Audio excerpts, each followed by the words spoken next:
हिम्मत बनाने वाला यह चरित्र है। अगर दुख मुझे घेरे हैं, मेरे प्यारे राजी हैं, तो मुझे दुख से कोई परेशानी नहीं। यह है प्रेमी का हृदय। देखो त्रिपुरदास जी महाराज कायस्थ कुल में प्रकट हुए। ब्रजमंडल में शेरगढ़ है, वहां इनका जन्म हुआ था, वहां के निवासी थे। और आपके पिता राजमंत्री थे। बचपन से ही भगवत भक्ति के संस्कार थे।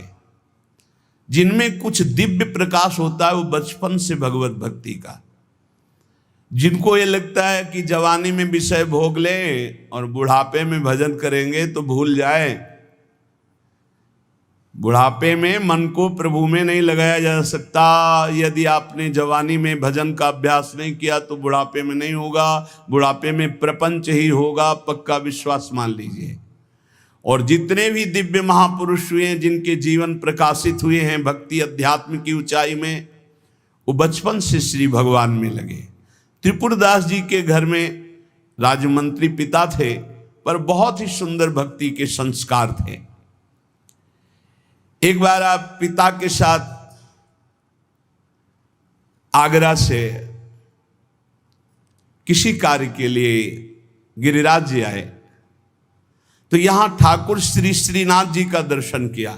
यही विराजमान थे अन्योर में, जहां जतीपुरा इधर ठाकुर जी यहीं प्रकट हुए हैं। श्रीनाथ जी अपने ब्रज के हैं, गिरिराज जी के। ऐसा सुंदर रूप श्रीनाथ जी का कि नवीन किशोर अवस्था लुभायमान हो गए। बहुत हट किया, अब मैं नहीं जाऊंगा, इन्हीं के दर्शन करूंगा, इन्हीं के पास रहूंगा। पिता राजमंत्री थे, वहां किसी परिचित से कहा कि बालक है, हट करता है त्रिपुरदास, इसको हम छोड़ देते हैं 2-4-10 दिन यहां। देखो भगवान का विधान, यहां श्रीनाथ जी के दर्शन करेगा, फिर हम आदमी भेज देंगे, बुला लेंगे। अब वो दैवी योग से प्रेरित थे, पुत्र को यहां छोड़ दिया और वापस वो लौटे तो रास्ते में कुछ वैरी दल के राजसैनिक को दुष्टों ने घेर लिया और मार डाला, पिता को मार डाला। भक्तों के जीवन में प्रारंभ से ही विपत्तियों की बौछार हो जाती है, लेकिन आप ऐसा डरिएगा मत। क्या जिनके हृदय में भक्ति नहीं है उनके परिवार के लोग नहीं मरते क्या? जिनके हृदय में भक्ति नहीं वो क्या दुख नहीं भोगते क्या? ये अज्ञानी जन है, नहीं जानते। शरीर रचना के समय शुभ अशुभ कर्मों के अनुसार दुख सुख पहले से रच गया है। भक्ति तो हम आज कर रहे हैं, ये नई खेती है, ये भक्ति का फल नहीं। वो दुख सुख पुराने हमारे कर्मों का फल है। जब आपने सुना, सूचना आई कि तुम्हारे पिता को बैरी दल ने मार डाला है, तो श्रीनाथ जी की तरफ देखा और कहा, आप तो हमारे पिता भी हो, मित्र भी हो, जीवन धन हो। हृदय में बड़ा आनंद हुआ कि चलो नाम मात्र का पिता अंतर्ध्यान हो गया, लेकिन मेरा जो अनंत जन्मों का पिता है उससे संबंध हो गया। अब तो मेरे श्रीनाथ जी के सिवा कोई नहीं है। एकदम निश्चिंत हो गए। रोज प्रभु के सामने भाव विभोर होकर रोया करते, नौ किशोर अवस्था, कि प्रभु अब आपके सिवा हमारा कोई नहीं है। एक दिन वल्लभाचार्य भगवान आचार्य चरण, जिनके दुलारे लाडिले श्रीनाथ जी हैं, वो सेवा में आए तो देखा है बालक बहुत एक दृष्टि से देखता है, रोता है। लाओ इस बालक को सामने लाया। ये है भगवत कृपा। जब भगवत कृपा होती है तब गुरु मिलते हैं, और जब गुरु कृपा होती तब भगवान मिलते हैं।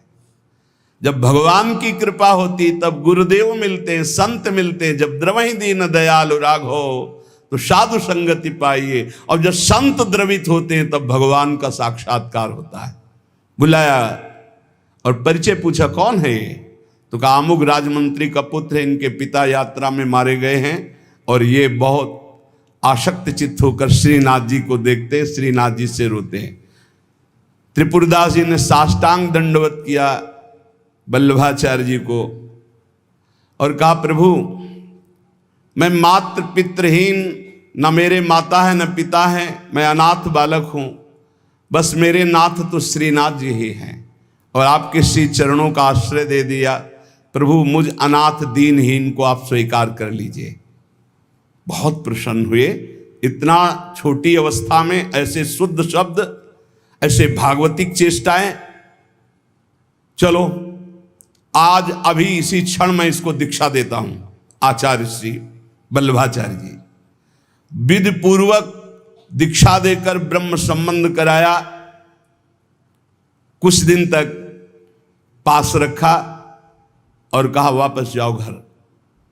श्रीनाथ जी की सेवा की भावना रखो, निरंतर चिंतन करो, ध्यान में श्रीनाथ जी का स्मरण रखो, भक्ति में जीवन व्यतीत करो। हमारा सदैव कृपा प्रसाद तुम्हारे साथ है। गुरु आज्ञा तत्काल श्रीनाथ जी से उनके जो परिचय के थे ले गए। यवन राजा था, उनके राजमंत्री थे पिता। तो जब नौ किशोर अवस्था से थोड़ा बड़े हुए तो इनके पिता का पद इनको दिया, राजमंत्री बना लिया। अब ये राजमंत्री में जितना वैभव मिलता, तो इन्होंने एक बात सत्य समझी कि धन की सच्ची योग्यता क्या है। बोले संतों के मुख में चला जाए, संतों की सेवा में चला जाए, भगवंत सेवा में लग जाए, सो धन धन्य प्रथम गति जाकी। धन की सार्थकता है। ये भागवतिक सरकारी बैंक है। जैसे भारतीय सरकारी बैंक में जमा करो जब चाहो ले लो ब्याज सहित, ऐसे भागवतिक सरकारी बैंक है। गौ संत जन, ब्रह्म ऋषि जन, भगवान किसी विग्रह की अर्चा पूजा और किसी ऐसे असहाय की जो बीमार है, जो अपवित्र है, असमर्थ है, उसकी सहायता भगवत भाव से कर देना, उसमें जो धन खर्च होना, ये सब भागवतिक बैंक में जमा होता है। आपको मिलेगा, ब्याज सहित मिलेगा। हमारे प्रभु की बैंक में परसेंट बहुत ज्यादा मिलते हैं। 1 रुपया का लाख गुना ब्याज मिलेगा। देखे ये जो आप देखते हैं कि अमुक अमुक पद पर बैठ गया, अमुक राजा बन गया, अमुक अमुक बन गया, ये पूर्व जन्म का है। पूर्व जन्म का आप देखते हैं छा गया, ये पूर्व जन्म का सुकृत है। वैभव ऐश्वर्य चरण चूम रहे, वाह वाही हो रही, ये सब पूर्व का पुण्य है, 1 का लाख गुना। पर इस बैंक में विश्वास नहीं होता, किसी किसी को विश्वास होता है। और इस बैंक में जमा कर देने पर अगर आपने कह दिया तो तत्काल वो फल जो गुणा करके आपको प्लस मिलना था नहीं मिलेगा। ध्यान कर लेना। यदि माइक से हो गया कि अमुक जगह के अमुक भगत ने 5,000 रुपए दान किए, भगवान इनका मंगल करें, तालियां बज गई, हो गया, उड़ गया, आपके बैंक का ब्याज उड़ गया गया। जैसे सभा में खड़े होकर अपने पाप को स्वीकार कर ले तो उड़ गया, खत्म पाप। ऐसे सभा में यदि पुण्य स्वीकार कर ले तो खत्म। बुजुर्ग जन कहते थे कि दान ऐसा करे कि दाएं हाथ से दे, बायां हाथ न जाने। नेकी कर दरिया में डाल, कोई जान न पावे, तब लाख गुना हमारी भागवतिक बैंक से उसे मिलता है। ये तो हुआ अपना धन देने पर। और अगर ये बात हो जाए कि हे प्रभु आपकी वस्तु आपको समर्पित करते तो भगवान मिल जाएंगे, तो दियम वस्तु गोविंदम तुभ्यमेव समर्पये। ये निश्चय किया त्रिपुरदास जी ने कि राजमंत्री पद से जो भी धन आएगा मैं केवल सेवक की तरह प्रसाद से शरीर पोषण करूंगा, सारा धन संत सेवा और भगवंत सेवा में लगाऊंगा।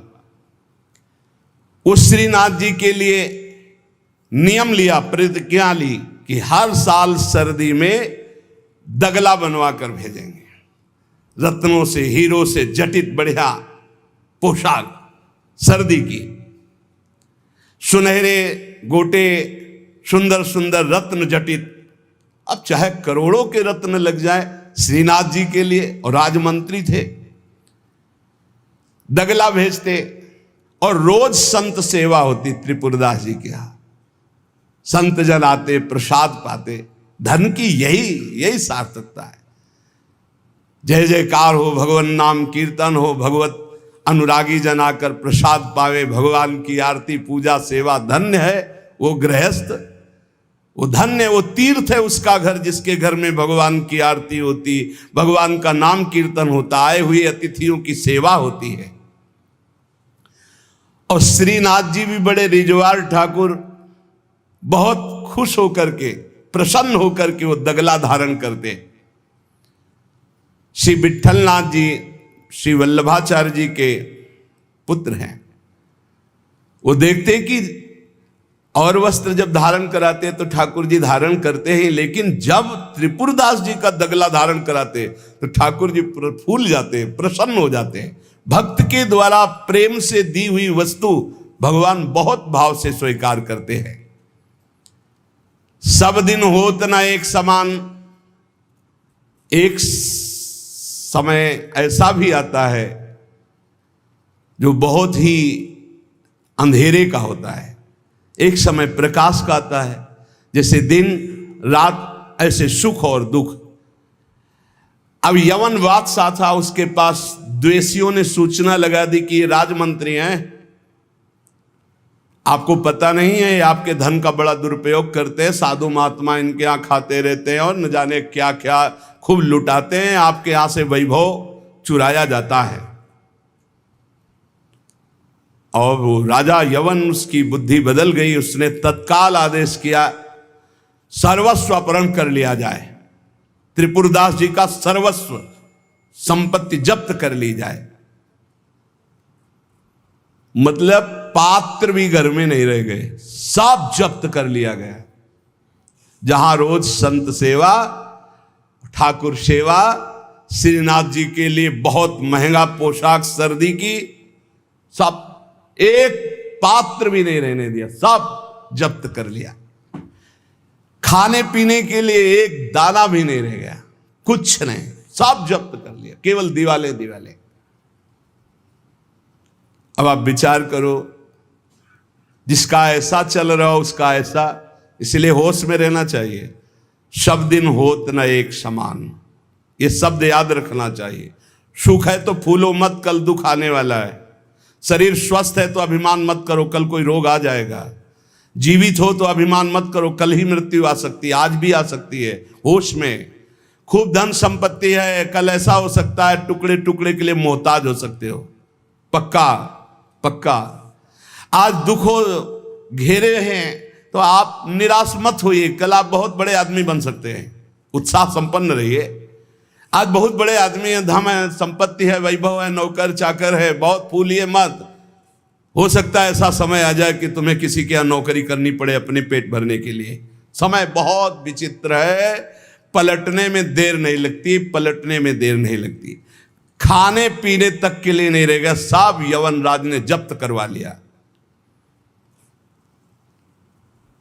अब जैसे तैसे बहुत गरीबी से, कष्ट से जीवन यापन होने लगा। अब आए सर्दी की ऋतु। सर्दी की ऋतु में श्रीनाथ जी को दगला भेजते थे, खूब सुंदर सजा करके। यहां सजाने की क्या बात, खाने की भी कोई वस्तु नहीं रह गई थी। ठाकुर जी की सेवा की प्रतिज्ञा की थी कि जब तक जीवन है आपके लिए पोशाक भेजूंगा। अब सर्दी में कैसे पोशाक भेजे, खाने के लिए भी नहीं।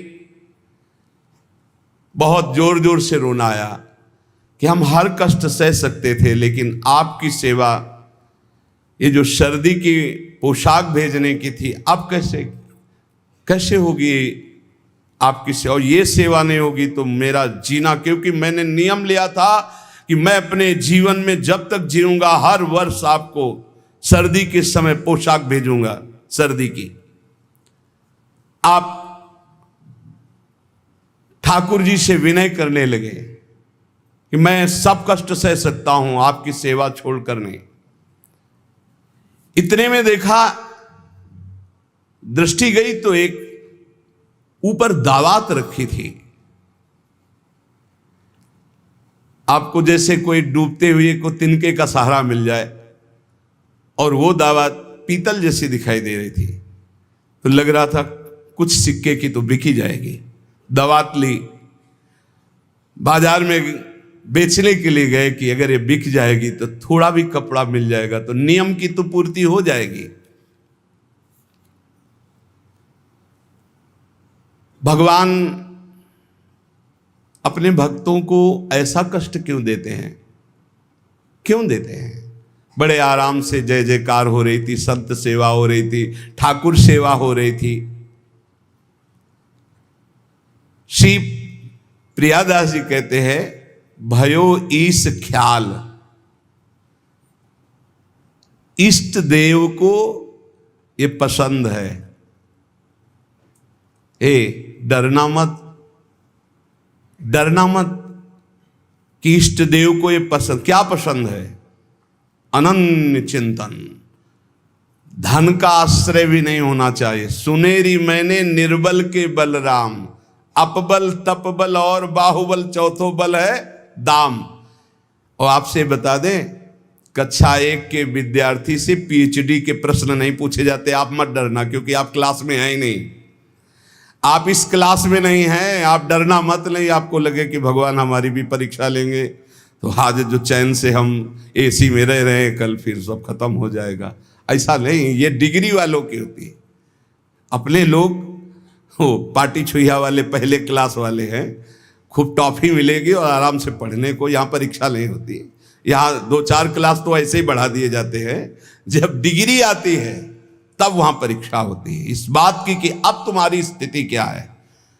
त्रिपुरदास जी के ऊपर जो भगवान की विशिष्ट कृपा हुई, ये भगवान श्री कृष्ण चंद्रजू ने युधिष्ठिर जी से कहा। एक बार युधिष्ठिर जी ने कहा कि प्रभु, ऐसा भी आपका नाम लेते हैं, धर्म से चलते हैं, कोई कदम भी कहीं अधर्म नहीं। अर्थ समझ लो भाई, डरना नहीं, डरना ले ली। इसलिए बीच में कह रहे कलयुगी भगत है, ये ले अपनी कंठी माला अनुग्रहामि। बहुत अनुग्रह, हमें नहीं चाहिए आपका अनुग्रह। भगवान ने युधिष्ठिर जी से कहा, यस्याहम अनुग्रहणामि, जिसे मैं स्वीकार कर लेता हूं कि ये मेरा है, उस पर मैं कृपा करता हूं। हमने ये देखा, पहलवानों से भी मिले हैं, वो कुश्ती में अपने जन को वहीं पीटते हैं जहां से कमजोर होते हैं। जैसे यहां मारा, बोले अब 1000 बार यही मारेंगे, वो 1000 बार मारेंगे यही थपाड़ा, 1000 बार मार के फिर गिरा के टिहुना से मारेंगे यहां। और जब टिहुना सह गए तब कहेंगे ठीक है लड़ो, क्योंकि हमने पक्का कर दिया अब यहां तुम्हारे कोई मारे तो तुम फेल नहीं होगे। ऐसे कुछ जगत गुरु श्री कृष्ण हैं। हमारा ये पार्षद कमजोर कहां से हो सकता है? जहां कमजोर वहीं मारा जाता है। बड़ा सुविधा होगी तो सुविधा पर ही मार चलेगी। अब सुविधा के बिना भी भजन हो सकता है। उस समय तुम्हारी मांग क्या होगी, सुविधा या भगवान? त्रिपुरदास जी किस लिए रोए? कि आपकी सेवा का प्रण लिया था, वो सेवा की पूर्ति। भगवान कह रहे हैं कि जिस पर मैं कृपा करता हूं पहले उसका धन बल अपहरण कर लेता हूं। ये धन बल अपहरण कर लेता हूं। जब वो निर्धन हो जाता है तो सगे संबंधियों का अपहरण कर लेता हूं। या तो सगे संबंधी छोड़ देंगे। देखा ना, पिता रास्ते में ही राधे श्याम।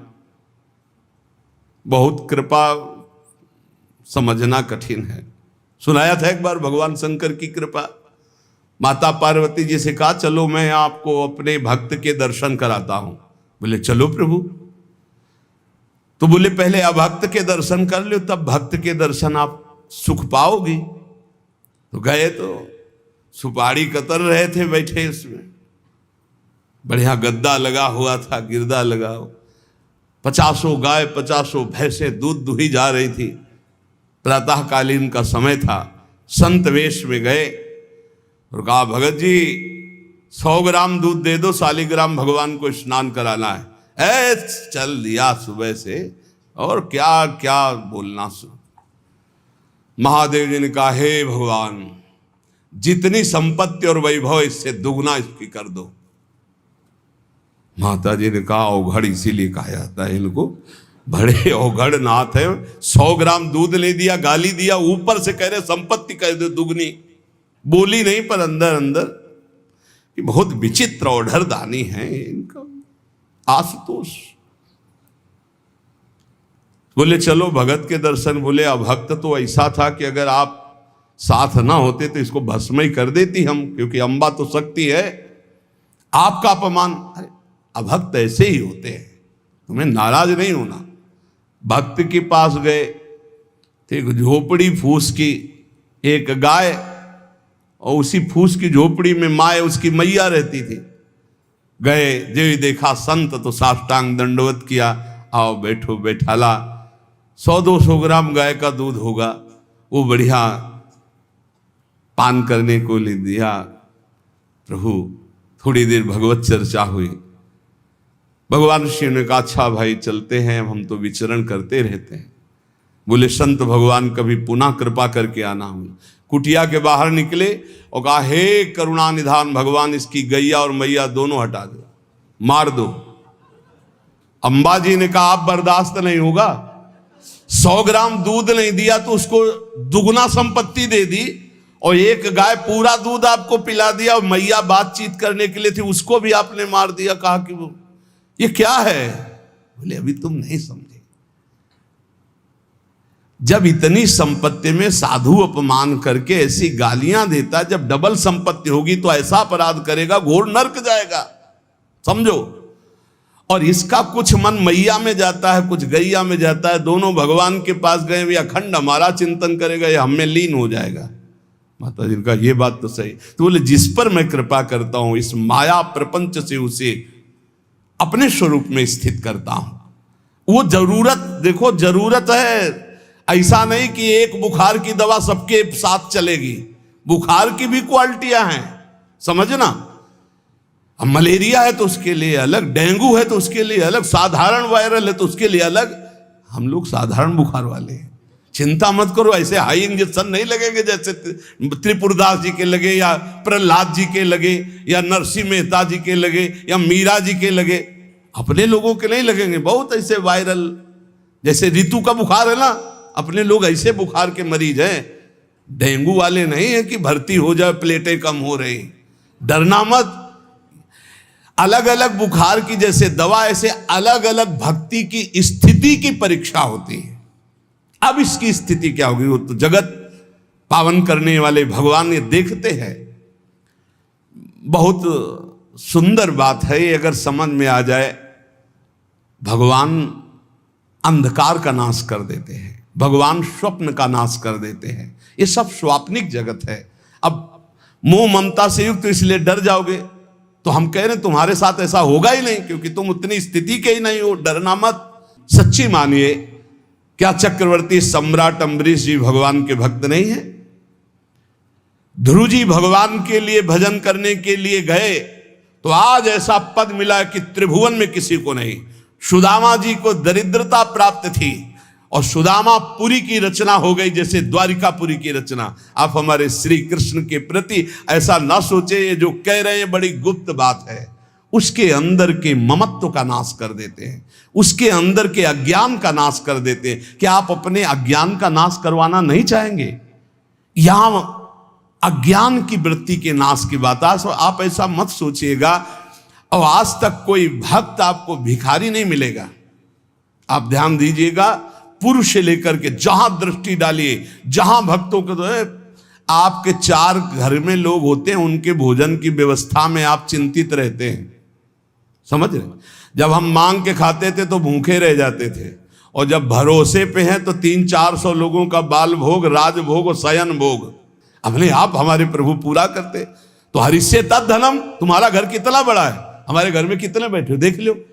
घबराना मत, इसलिए हम कह रहे, डरना मत। अब इसीलिए कह रहे, नहीं तो आपको लगेगा भगवान कह रहे यस्याम अनुग्रहणामि हरिष्ये तद धनम, ये धन ही हर जाएगा तो अब हमारे भक्ति का मतलब क्या रहेगा? नहीं, इसका मतलब है अज्ञान का नाश हो जाना, तम का नाश हो जाना, माया मोह का नाश हो जाना। क्या आप दुख का नाश नहीं करवाना चाहेंगे?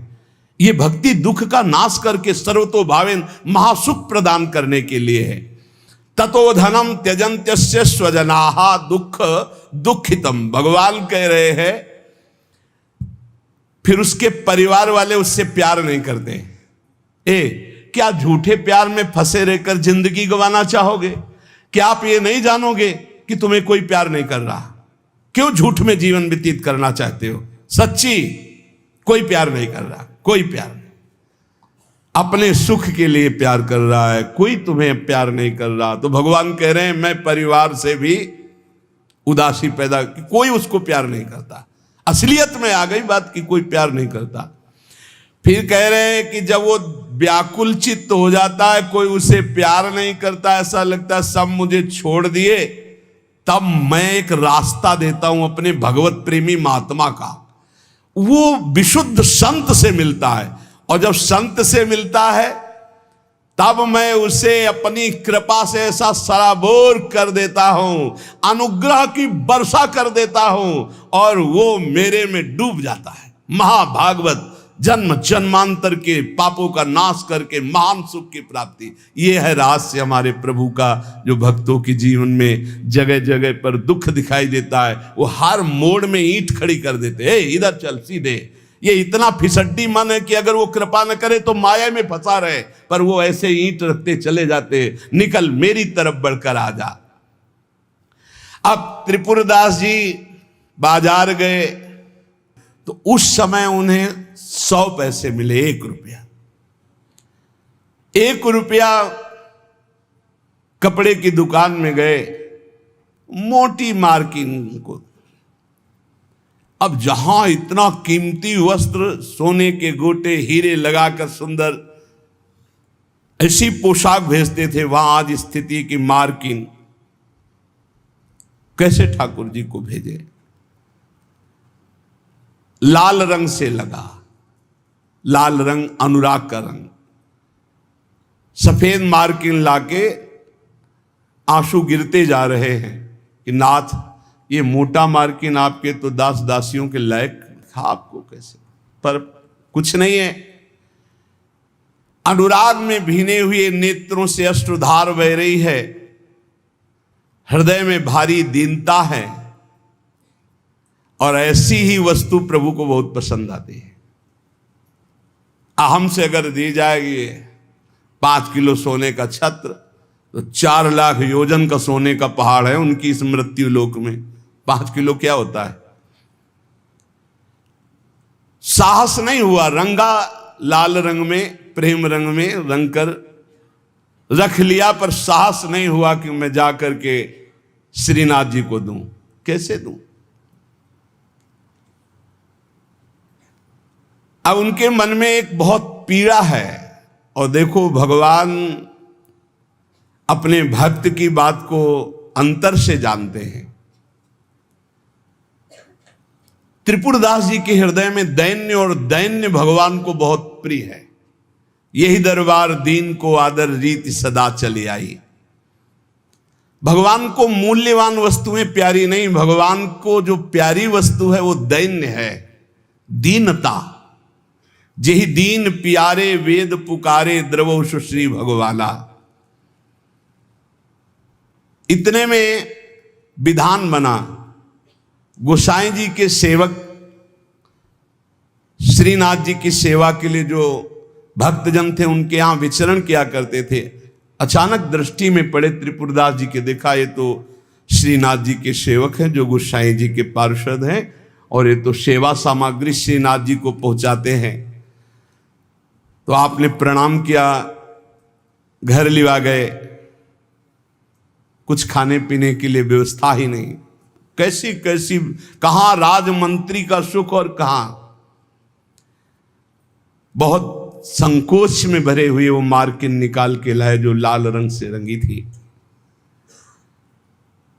और कहा हाथ जोड़ करके कि हर वर्ष प्रतिज्ञा थी कि श्रीनाथ जी को पोशाक भेजेंगे, पर भगवत कृपा से वैसा विधान बन गया है।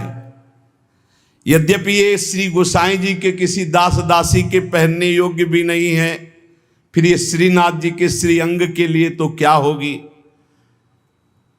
पर आप क्या इस भेंट को वहां तक पहुंचा देंगे? भंडारी को दे देना, पर गोसाई जी को कुछ मत बताना, न मेरी स्थिति बताना कि खाने को भी नहीं, और ना ये बताना कि ये मार्किन भेजा, कुछ मत कहना, उनको दुख पहुंचेगा। केवल भंडारी को दे देना, वो जो चाहे जैसे चाहे, यद्यपि वे श्रीनाथ जी के योग्य तो है ही नहीं। देखो, भगवान भावोत्सवेन भजताम रस कामधेनु है। बड़ा हृदय में सुख हो रहा है उस वस्त्र को लेकर। वो जो भगवत पार्षद है, आज तक उनको ऐसी भेंट, इतनी इतनी भेंट मिलती थी श्रीनाथ जी के पास ले जाने के लिए, लेकिन ऐसा सुख नहीं होता था जैसा त्रिपुरदास जी ने रो करके जब मार्किन दी लाल रंग से रंग के, उनको एक अपार सुख हो रहा है।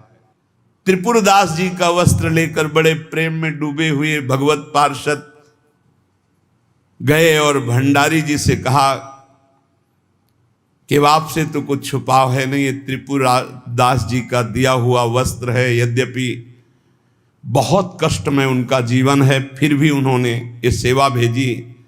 आप इस सेवा का आदर करना, अपमान मत करना कि कहीं फेंक दो। अरे मार्किन कहाँ ठाकुर जी के श्रीअंग पोशाक वैल। तो उन्होंने, भंडारी ने कहा कि इसका सही प्रयोग करेंगे।